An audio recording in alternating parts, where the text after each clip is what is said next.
Écoutez ici la cynique religieuse, celle qu'on appelle affectueusement la dame de fer. Écoutez ici comment elle est paradoxale. Écoutez ce qu'elle dit de Alassane Ouattara et puis ce qu'elle dit de Soro Guillaume. Vous allez voir comment le personnage est paradoxal. Je vais finir aussi par ce qu'elle a dit sur Tidiane Thiam. Écoutez. J'ai reçu qu'il fallait que je prie pour M. Alassane Ouattara. Ça a été dur. Ça a été très difficile. Parce que j'en avais gros sur le cœur. Contre ce monsieur-là. Contre son parti politique. Contre les Français qui l'ont soutenu. Contre la communauté internationale qui l'a soutenu alors qu'il n'était pas dans le droit. Je considérais qu'il n'était pas dans son droit. Je considérais qu'il était un agresseur de cette nation. Et puis, je reçois qu'il faut lui pardonner et qu'il faut prier pour lui. J'ai même reçu un texte de prière à réciter pour lui chaque matin et chaque soir. Et j'ai fait ça pendant une semaine.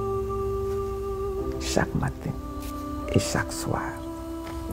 À la fin de la semaine, ce qui s'est passé, c'est que j'ai été guéri de toute ma rancœur contre ce monsieur.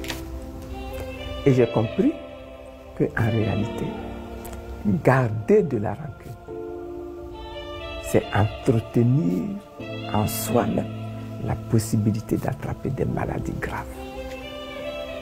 Se libérer de la rancune. Se libérer de la rancune. Se libérer de l'aigreur.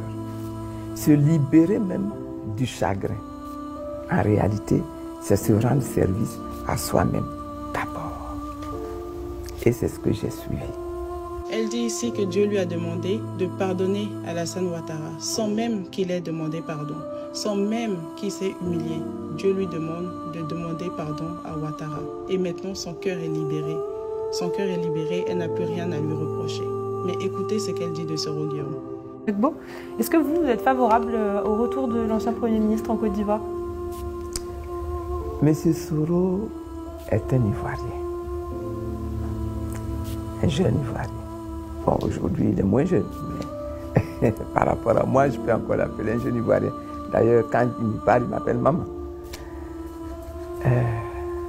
Il a pris un chemin, et je le lui ai dit dès le début, il a pris un chemin que j'ai considéré comme pas bon.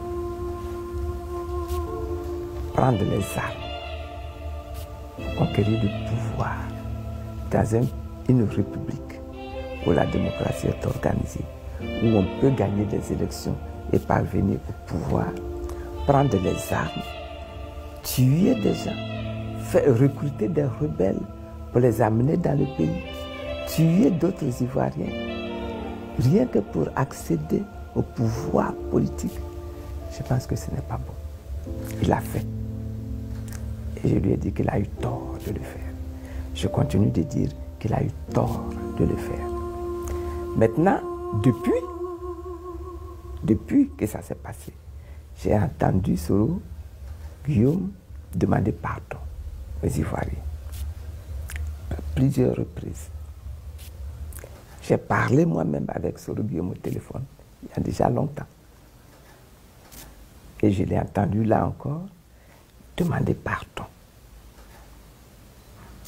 Ce Soro-là qui demande pardon aux Ivoiriens, si c'est Soro qui retourne au pays et que les Ivoiriens sont fâchés contre lui, à juste titre, je serais prête à le prendre par le bras pour obtenir le pardon des Ivoiriens. Si ce n'est pas ce Soro-là qui revient au pays, il ne m'intéresse pas. Par contre, Soro, c'est lui qui a envoyé la rébellion, c'est lui qui a envoyé les rebelles. Et malgré qu'il a demandé pardon, il a même appelé elle-même pour lui demander pardon, mais ce pardon est conditionné.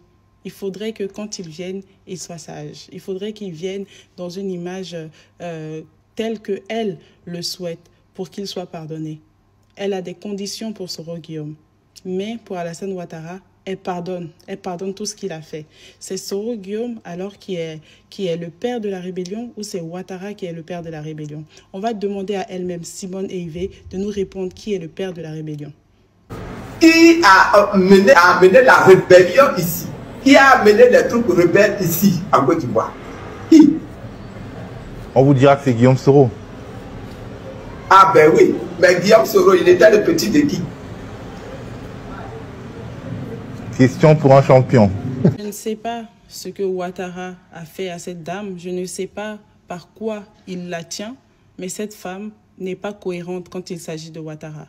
Écoutez ce qu'elle dit quand il s'agit des réparations après qu'elle aurait pris le pouvoir. Qu'est-ce qu'elle propose pour la paix?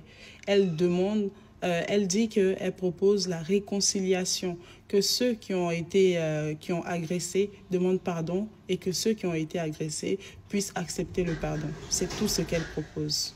Il y a eu beaucoup de palabres, beaucoup de chagrin, beaucoup d'amertume, beaucoup de tristesse.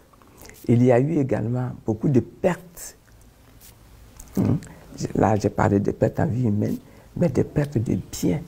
Il y a eu de nombreux citoyens qui ont perdu leur emploi, qui ont perdu leur terre, qui ont perdu leur plantation, pour ceux qui sont au village, qui ont perdu leur commerce, pour ceux qui sont en ville.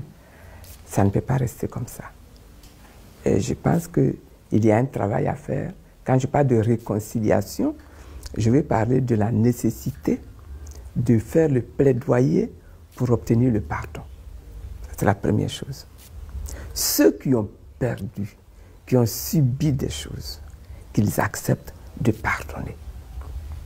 Ceux qui auront été identifiés comme responsables des souffrances des autres, qu'ils acceptent de demander pardon. Et puis que quand quelqu'un demande pardon, qu'on accepte de le pardonner. Donc, ce qu'on doit comprendre, c'est que si elle prend le pouvoir, il n'y aura pas de justice parce qu'elle a peur du pouvoir Ouattara. Elle a peur du RHDP. Ma grand-mère avait l'habitude de dire, pour nous féliciter quand on avait nos diplômes, quand on était plusieurs à avoir le diplôme dans la maison, souvent elle disait 2 diplômes dans maison 1, 2 bacs dans maison 1. Là, on a affaire à 2 présidents dans maison 1. La Bible dit qu'un royaume qui est divisé contre lui-même ne peut subsister. Alors je me demande comment ce mariage aurait pu subsister alors que 2 personnes dans ce foyer ont l'ambition présidentielle. Est-ce que vous parlez encore à Tidjane Thiam? Et que pensez-vous du message qu'il a lancé le 18, donc samedi dernier à Paris, en disant que dans 7 jours, la Côte d'Ivoire sera libérée? Est-ce que vous l'avez appelé? Est-ce qu'il vous a appelé?